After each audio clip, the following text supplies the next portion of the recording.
पाकिस्तान में चाय सिर्फ एक मशरूब नहीं, ये हमारी रग रग में बसती है। सुबह की शुरुआत हो, शाम की गपशप हो या रात की मीटिंग, चाय के बगैर तो बात ही अधूरी है। लेकिन क्या आपने कभी सोचा कि पाकिस्तानी इतनी चाय क्यों पीते हैं? ये कहाँ से आती है, इसकी तारीख क्या है और इसका हमारी सेहत और माशियत पर क्या असर है? आज की इस वीडियो में हम यही सब कुछ डिस्कस करेंगे। मैं हूं हैदर इस्लाम और आप देख रहे हैं मेरा यूट्यूब चैनल।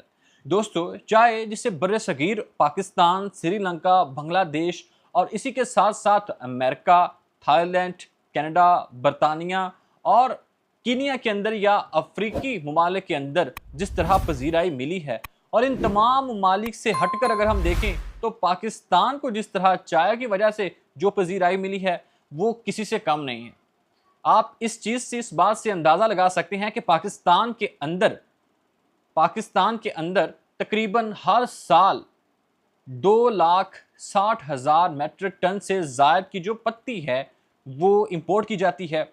न सिर्फ ये, बल्कि पूरी दुनिया में चाय को इंपोर्ट करने वाला दुनिया का तीसरा मुल्क पाकिस्तान है, जो अपनी पत्ती की दरामदात को कीनिया से, श्रीलंका से, इंडिया से और युगांडा से पूरी करता है। 2016 में एक रिपोर्ट शाया हुई थी जो आज से अप्रॉक्सीमेटली 8-9 साल पहले की थी।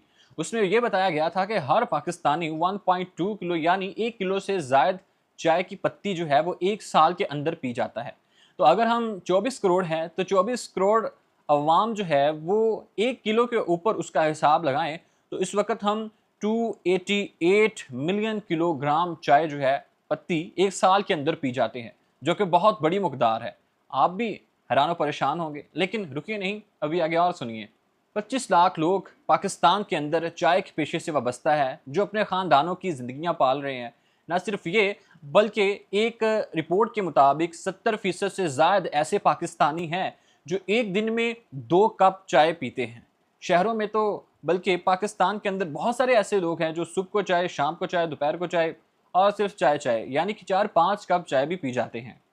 तो आखिर ये चाय आई कहाँ से है? इसकी तारीख के बारे में बात करें तो आज से तकरीबन 5000 साल पहले और कबल मसीह तकरीबन 2700 साल पहले चीन के एक बादशाह थे, शी नन, जो कि ज़्यादा जिसके ऊपर मैंने सर्च किया तो उनका नाम और ये उनका बैकग्राउंड जो है वो ज़्यादा मुतफिक इस पे ऊपर हैं लोग, और ये बातें जो है वो ज़्यादा जगह पे लिखी है कि यहीं से ही चाय का आगाज़ हुआ है। जो शीनन होते हैं वो एक दरख्त के नीचे बैठ के अपना पानी उबाल रहे होते हैं किसी मकसद के लिए, तो उसमें आके कुछ पत्ते गिर जाते हैं। जब वो पानी को देखते हैं तो उन्हें महसूस होता है कि ये पत्ते गिरने की वजह से इनका जो रंग है ना वो चेंज हो चुका है। फिर वो उसको पीते हैं तो उनके जिस्म की जो थकावट है वो दूर हो जाती है, फ्रेशनेस उन्हें महसूस होती है। तो ये सारा मामला वो बाकी लोगों को भी बताता है। फिर वो और कुछ लोग मिलके उन पत्तों तक पहुंचते हैं और वहाँ से जाके वो पत्ते लेके अपनी रोज़ाना की ज़िंदगी के अंदर इस्तेमाल करना शुरू कर देते हैं। इससे चाय की जो बुनियाद है, यानी कि इससे चाय की जो शुरुआत है वो शुरू हो जाती है। और हमारे इस खित्ते में चाय बरतानवी राज, यानी कि जब ईस्ट इंडिया कंपनी यहाँ पे थी वो लेके आए तब मशहूर हुई थी। और फिर जब पाकिस्तान की पार्टीशन होगी और अब पाकिस्तान में चाय जो है न सिर्फ पाकिस्तान बल्कि इंडिया, बांग्लादेश, श्रीलंका में, इस सारे खित्ते में चाय ऐसे पी जाती है जैसे हम सांस लेते हैं। चूँकि पाकिस्तान चाय को दरामद करने वाला दुनिया का तीसरा बड़ा मुल्क है, तो 2023 में पाकिस्तान ने $535 मिलियन की चाय अपने मुल्क के अंदर इंपोर्ट की, और इस चाय का जो बड़ा हिस्सा है ओवरऑल वो कीनिया से आता है जो कि 70% है। बाकी इंडिया से भी पाकिस्तान जो है वो चाय लेता रहा है, श्रीलंका से भी पाकिस्तान चाय ले रहा है। और पाकिस्तान में ये जो चाय आती है ये कराची एयरपोर्ट के ऊपर आती है, फिर वहाँ से कंटेनर जो है वो रिसीव करती हैं कंपनियाँ, जैसे कि लिप्टन होगी, सुप्रीम होगी, इटपाल तानेदार होगी। तो वो फिर इलाकाई जायकों की हिसाब से उन्हें डिवाइड करते हैं, तकसीम करते हैं, और पंजाब, सिंध, बलूचिस्तान, केपीके में उन जायकों के मुताबिक जो है वो पत्ती भेज देते हैं। जैसा कि आपने देखा पंजाब में ज़्यादा दूध पत्ती है तो यहाँ पे चाय और तरह की आपको मिलती है। सिंध के अंदर आपको ब्लैक टी मिलती है, इधर केपीके की तरफ चले जाएँ तो वहाँ पे आपको कहवा देखने को मिलता है। ये इसी तरह सारे जो है वो रीजन में अपनी अपनी रवायत के मुताबिक मशहूर है।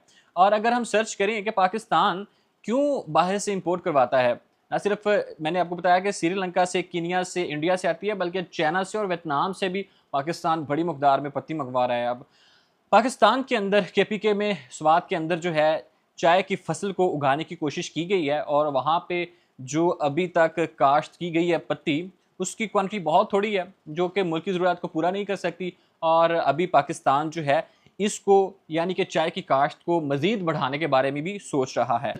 پاکستان ایگریکلچر ریسرچ سینٹر جو ہے وہ اس کے بارے میں سوچ رہا ہے کہ اگر اس میں ہم سرمایہ کاری کریں تو 2030 تک تقریباً 10,000 میٹرک ٹن چائے جو ہے وہ پاکستان پیدا کر سکتا ہے، جو کہ پاکستان امپورٹ کرتا ہے۔ اس کا اپروکسیمیٹلی کوئی زیادہ نہیں تو کوئی 7-8% ہوگی اوورآل اگر ہم دیکھیں تو۔ اور 2023 کے اندر پاکستان نے 18.9 ملین ڈالر کی جو چائے ہے وہ ایکسپورٹ کی ہے عرب امارات کو، افغانستان کو۔ لیکن پاکستان چونکہ ایک بڑا امپورٹر ہے، اس لیے زیادہ جو چائے ہے، چائے کی کھپت ہے وہ پاکستان کے اندر ہے، اس لیے کیونکہ وہاں پہ کچھ جو اسپیشل چائے ہیں وہ پاکستانی لوگ نہیں خریدتے، پاکستان کی مارکیٹ میں وہ اس طرح سے نہیں گل مل سکتی جس طرح ابھی باقی چائے دستیاب ہے، یا وہ زیادہ مہنگی ہے یا اس کی کوالٹی بہت اچھی ہے، تو اس لیے جو ہے اسے باہر ایکسپورٹ کیا جاتا ہے۔ تو باقی چائے جو ہم امپورٹ کرتے ہیں جب یہ کراچی آتی ہے تو اس کے اوپر اوورآل 35 سے 40% ٹیکس لیا جاتا ہے، اور اس کے ساتھ ساتھ مالی سال 2024-25 میں پاکستان نے 179 ارب روپے سے زائد کی چائے جو ہے وہ امپورٹ کی ہے۔ تقریباً 629 ملین ڈالر کی 2,46,514 میٹرک ٹن چائے، یہ وہ چائے ہے جو غیر ملکی زر مبادلہ کے ذخائر پر بہت دباؤ ڈالتا ہے، کیونکہ پیسہ جو ہے ہمارے پیسے کی ویلیو سے اسے کیلکولیٹ کیا جاتا ہے، اور 2023 میں پاکستان کی جو روپے کی قدر ہے اس میں 20% سے زیادہ کمی دیکھنے کو ہمیں ملی ہے۔ اگر ہم اوورآل دیکھیں تو چائے جو ہے وہ خرچ نہیں کرواتی، یہ ہماری معیشت کو بھی سپورٹ کرتی ہے۔ تقریباً چائے کی صنعت 2.5 ملین یعنی کہ 25 لاکھ لوگوں کو روزگار مہیا کیے ہوئے ہیں، جیسے کہ میں نے آپ کو بتایا بھی ہے، جو اس روزگار کے ساتھ جڑے ہوئے ہیں، اور جو فیکٹریوں کے ملازم ہیں اور باقی دیگر وہ اس سے الگ ہیں۔ اور سال 2024 میں پاکستان کے اندر جو چائے امپورٹ کی گئی ہے اس سے پاکستان نے 2.16 بلین ڈالر کی کمائی کی ہے، اور کہا یہ جا رہا ہے کہ یہ 2029 تک 2.57 بلین ڈالر تک بڑھ سکتی ہے۔ ایک طرف تو اس سے ہم اچھا خاصا پیسہ کما رہے ہیں، لیکن دوسری طرف ہم اپنا پیسہ گھما بھی رہے ہیں، جیسا کہ 2022 اور 23 کے اندر پاکستان نے جو چائے کی پتی امپورٹ کی ہے، جب کوئی ملک کسی دوسرے ملک سے اپنے ملک کے اندر چیزیں منگواتا ہے تو اس کے زر مبادلہ میں کمی ہو جاتی ہے۔ 2022 میں پاکستان کے زر مبادلہ کے جو ذخائر تھے وہ 16 بلین ڈالر سے کم ہو کر 10 بلین ڈالر تک گر گئے تھے۔ اس لیے کچھ ماہرینوں نے یہ بھی کہا ہے کہ چائے کی کاشت جو ہے اس کو فروغ دینا چاہیے۔ 1,78,000 ایکڑ ایسی زمین ہے جس کے اوپر چائے کی پتی کو کاشت کیا جا سکتا ہے۔ چونکہ جب ہم چائے پیتے ہیں تو ہمیں بہت زیادہ سکون محسوس ہوتا ہے، ہماری تھکاوٹ دور ہو جاتی ہے۔ یہ اس وجہ سے ہوتا ہے کہ اس کے اندر قدرتی طور پر کیفین موجود ہوتی ہے، اور کیفین کے اندر بہت سارے کیمیائی مادے ہوتے ہیں، کیمیائی کیمیکل ہوتے ہیں جو کہ قدرتی طور پر ہوتے ہیں، جو ہماری خون کی گردش کو روک دیتے ہیں، اور اگر ہم اس کا زیادہ استعمال کریں تو اس کو تیز کر دیتے ہیں، جس کی وجہ سے ہمیں جو ہے وہ جو تھکاوٹ ہوئی ہوتی ہے وہ محسوس نہیں ہوتی، جو نیند آ رہی ہوتی ہے وہ اٹھ جاتی ہے، اور اس کیفین کی بدولت ہم اپنے آپ کو تر و تازہ محسوس کرتے ہیں۔ چونکہ پاکستان کے اندر چائے کا بہت زیادہ استعمال کیا جاتا ہے، تو ایک رپورٹ کے اندر یہ کہا گیا ہے کہ پاکستان کے اندر جو لوگ چائے کو استعمال کرتے ہیں اس کے اندر چینی کی مقدار یا شوگر کی مقدار کو زیادہ رکھتے ہیں، جس کی وجہ سے پاکستان کے اندر اس وقت 33 ملین لوگ ایسے ہیں جو شوگر جیسی یا ذیابیطس کی بیماری کا شکار ہو چکے ہیں۔ یہ کتنا بڑا فگر ہے، 33 ملین یعنی کہ 3,30,00,000 سے بھی زائد ایسے لوگ ہیں جو چائے کی وجہ سے شوگر کے مریض کا شکار ہو چکے ہیں۔